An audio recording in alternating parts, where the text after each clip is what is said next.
Okay, what will happen when the demand is low?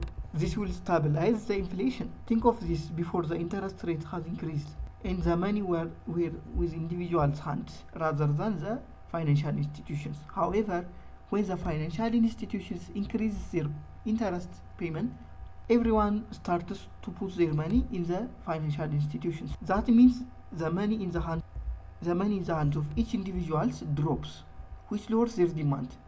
This time they might have the interest to buy anything. However, the money is not in their pocket. The money is not in on their hand, so they couldn't afford it. This time we can say that the demand has fallen. So the price arrow should not remain the same in this way. However, the supply is still the same. This makes the price arrow to shift down.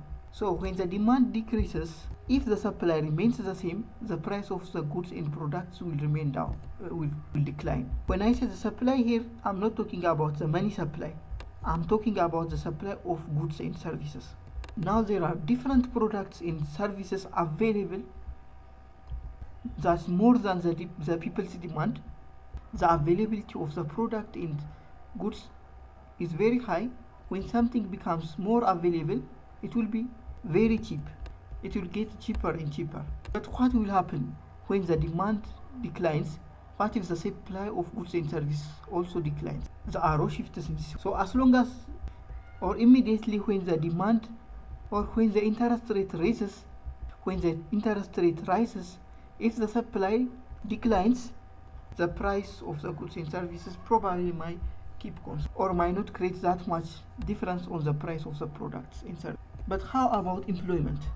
We have said that it's hard for individuals to borrow from the bank because the bank charges 52% interest, which is too much.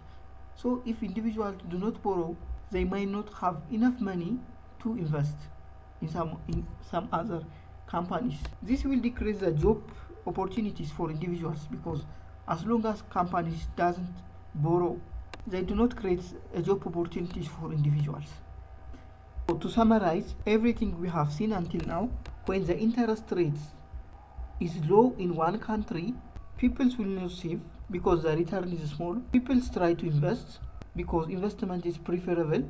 This makes the money supply higher, or the money will be more in the hands of the hands outside the financial institution. This will increase the demand for individuals. The demand for individuals will make the price higher, which creates an inflation. The inflation rate will be higher. However, as long as there is too much investment, the employment opportunity will be higher in that country. The second one is when the interest rate is higher. When the interest rate is higher, people start to save in order to get this higher return in the form of interest rather than investing their money. Also, they do not borrow money to make an investment because they are required a higher interest. This will decrease the total investment in the country. As long as people does not invest, the employment opportunities in the country will decline. However, the money is more in the financial system rather than outside with individual parts. Hence, the supply of the money is lower, which results in the decline of the demand of which makes it easier to control inflation, and the inflation will get decline, or the price will fall when the demand of individuals decline. So with this, I want to tell you about the central bank. The central bank will regulate the bank borrowing rate and the bank lending rate. The bank borrowing rate is what the bank pays you when you deposit your money, because the bank is borrowing from you when you deposit your money. In this case, which is 7%, in this case, which is 50%. Also, there is something called the bank lending rate. A bank lending rate is what you pay for the bank when you borrow money from the bank, which is 12% in this case and 52% in this case.